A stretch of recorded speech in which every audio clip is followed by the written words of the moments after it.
नमस्कार मित्रों मैं बताऊंगा 2021 में श्राद्ध कब से शुरू है, यानी पितरपक्ष कब से शुरू है। हर साल आश्विन मास के कृष्ण पक्ष के प्रतिपदा तिथि से श्राद्ध शुरू होता है। इस बार प्रतिपदा तिथि 21 सितंबर को सुबह 5:24 से लेकर के ये 22 सितंबर 2021 को 5:24 तक प्रतिपदा तिथि रहेगा। भाद्रपद पूर्णिमा यानी भादो का पूर्णिमा का तिथि 20 सितंबर 2021 को सोमवार के दिन सुबह 5:28 से शुरू हो जाएगा और ये 21 सितंबर 2021 को 5:24 तक भादो मास का पूर्णिमा का तिथि रहेगा।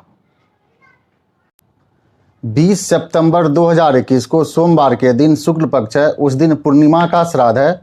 21 सितंबर 2021 को मंगलवार के दिन कृष्ण पक्ष प्रतिपदा का श्राद्ध है। 22 सितंबर बुधवार को द्वितीया का श्राद्ध है। 23 सितंबर 2021 को बृहस्पतिवार को तृतीया का श्राद्ध है।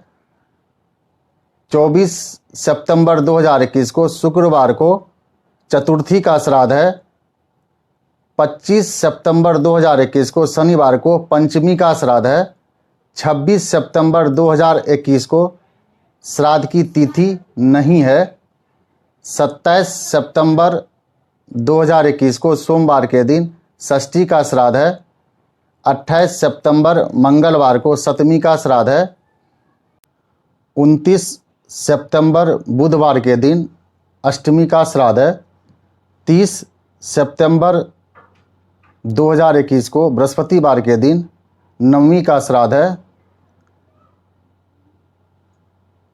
1 अक्टूबर 2021 को शुक्रवार के दिन दशमी का श्राद्ध है। 2 अक्टूबर 2021 को शनिवार के दिन एकादशी का श्राद्ध है। 3 अक्टूबर 2021 को रविवार के दिन द्वादशी का श्राद्ध है। 4 अक्टूबर सोमवार को त्रयोदशी का श्राद्ध है। 5 अक्टूबर मंगलवार के दिन चतुर्दशी का श्राद्ध है।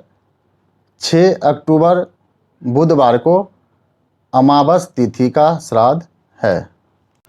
वैसे प्रतिपदा तिथि से श्राद्ध शुरू होता है, लेकिन पूर्णिमा तिथि को इसलिए श्राद्ध कुछ लोग मनाते हैं। इस पूर्णिमा तिथि को ऋषि तर्पण तिथि भी कहा जाता है। इस दिन मंत्र दृष्टा ऋषि तर्पण तिथि भी कहा जाता है। इस दिन मंत्र दृष्टा ऋषि मुनि अगस्त का तर्पण किया जाता है। दरअसल इन्होंने ऋषियों और मनुष्यों की रक्षा के लिए एक बार समुद्र को पी लिया था और 2 असुरों को खा गए थे। इसीलिए सम्मान के तौर पर भाद्र पूर्णिमा के दिन अगस्त मुनि का तर्पण करके पितृ पक्ष का आरंभ किया जाता है। वैसे श्राद्ध जिनका पूर्वज जिस तिथि में मरा हो, उस तिथि में, उसी मास में, उसी पक्ष में, उसी तिथि को किया जाना चाहिए। अगर आपको अपने पूर्वज का, माता पिता का मृत्यु का तिथि अगर याद ना हो तो अष्टमी तिथि को पिता का श्राद्ध करें। नवमी तिथि को अपने माता एवं घर में अगर कोई सुहागिन औरत की मृत्यु हुआ हो तो उसका श्राद्ध नवमी तिथि को करें। द्वादश तिथि में सन्यासी, साधु और अपने गुरु का श्राद्ध करें। चतुर्दशी तिथि का श्राद्ध उन लोगों के लिए किया जाता है जो 5 अक्टूबर 2021 को मंगलवार के दिन है। जो लोग अकाल मृत्यु, सड़क दुर्घटना से, सांप के काटने से, जहर खाने से, फांसी लगा लेने से, आग लगने से, बचपन में मृत्यु होने से, असमय मृत्यु होने से जल में डूबने से अगर किसी का मौत हो तो चतुर्दशी में उनका श्राद्ध करना चाहिए। अब मैं बताऊंगा अमावस का श्राद्ध किसके लिए करना चाहिए। जो ये 6 अक्टूबर बुधवार को अंतिम दिन का श्राद्ध होता है।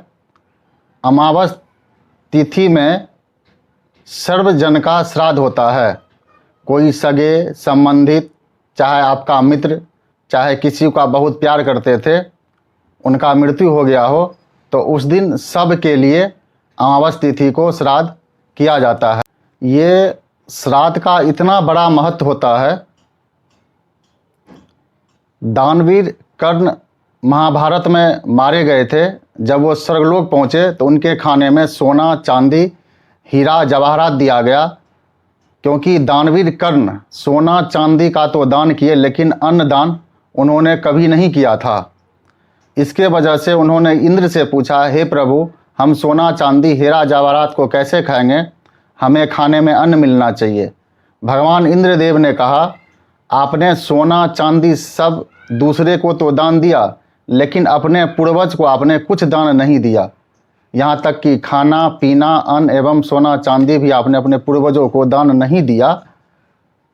तो दानवीर कर्ण ने कहा, इसका उपाय क्या है। तो इंद्र भगवान ने कहा, मैं 15 दिन के लिए आपको पृथ्वी पर भेज रहा हूँ। आप वहाँ 15 दिन तक पूर्वजों को खाना खिलाए, उनकी सेवा करें, उनके नाम का आप दान करें, तो इससे मुक्ति मिल सकता है।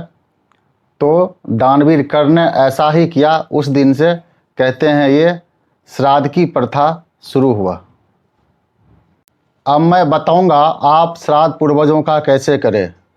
जैसे एक स्वर्गलोक होता है वैसे हमारा पितृलोक भी होता है, जहाँ पितर लोग मरने के बाद सारे इकट्ठे होते हैं। कहते हैं ये श्राद्धों में सारे पितर पृथ्वी पे आते हैं और अपने बच्चों को आशीर्वाद देते हैं। इस दिन 15 दिन ये प्रतिपदा से अमावस तिथि तक पूर्वजों का पूजा पाठ करना चाहिए, दान करना चाहिए। आपको एक टेबल पे, लकड़ी के टेबल पर सफ़ेद कपड़ा बिछा करके उस पूर्वज का तस्वीर रख के रोज़ भोग लगाना चाहिए। और खीर, सफ़ेद चीज़ जैसे बतासा, मखाने का भोग लगाना चाहिए। और आपको भात यानी पके हुए चावल को उसमें गुड़, शहद, घी, काला तिल मिला के 3 पिंड बनाना चाहिए। एक पूर्वज को 3 पिंड चढ़ाना चाहिए। इसके बाद गाय के दूध में उसमें तिल डाल के कूसा या दुर्वा से उनको तर्पण देना चाहिए। योग ब्राह्मण को बुला करके तर्पण दे करके ब्राह्मणों को भोजन करना चाहिए। पितरों के नाम से आपको दान देना चाहिए, पितरों का पूजा करना चाहिए। कहते हैं इससे पितर खुश होकर आशीर्वाद देते हैं। किन्हीं की कुंडली में अगर पितृदोष लगा हो तो ये सबसे अच्छा और सरल उपाय है पितृदोष को ख़त्म करने के लिए। और आप अपने जो जीवित लोग हैं, माता पिता, जिनके दादा दादी, उनका सौभाग्य है जो वो जीवित है, उनका कभी भी अपमान नहीं करना चाहिए, उनका भी सम्मान करना चाहिए। अगर आप जीवित लोगों को भी तकलीफ़ देते हैं तो भी आपको पितृदोष लगता है। आप हर हमेशा बुजुर्गों को, माता को, पिता को, दादा को, दादी को, नाना को, नानी को, ससुर को, सास को, जितने भी बुजुर्ग हैं सबका सम्मान करना चाहिए। इससे आपका स्वास्थ्य, धन और शरीर में वृद्धि होता है। श्राद्ध में आपको कौवे को ज़रूर खिलाना चाहिए। कहते हैं कौवों को खिलाने से आपका संदेश कौवा पितरों तक पहुंचाता है। गाय को भी ज़रूर खिलाना चाहिए। अगर आपके पास खिलाने का धन ना हो तो घास को भी काट के अगर गाय को खिलाते हैं पितरों के नाम से तो उतना ही बड़ा धर्म होता है। आप पितरों का हर हमेशा सम्मान करें, जो जीवित हो वो भी, जो मर गए हैं उनका भी। कहते हैं हिंदू धर्म में जो जिंदा में हम बुजुर्गों का सम्मान करते ही करते हैं, उनके चले जाने के बाद भी हम उनको नहीं भूलते हैं। उनको मरने के बाद भी उनका हम पूजा करते रहते हैं। तो ये सोचिए जो जिंदा में हमें कितना सम्मान और बुजुर्गों को आदर देना चाहिए।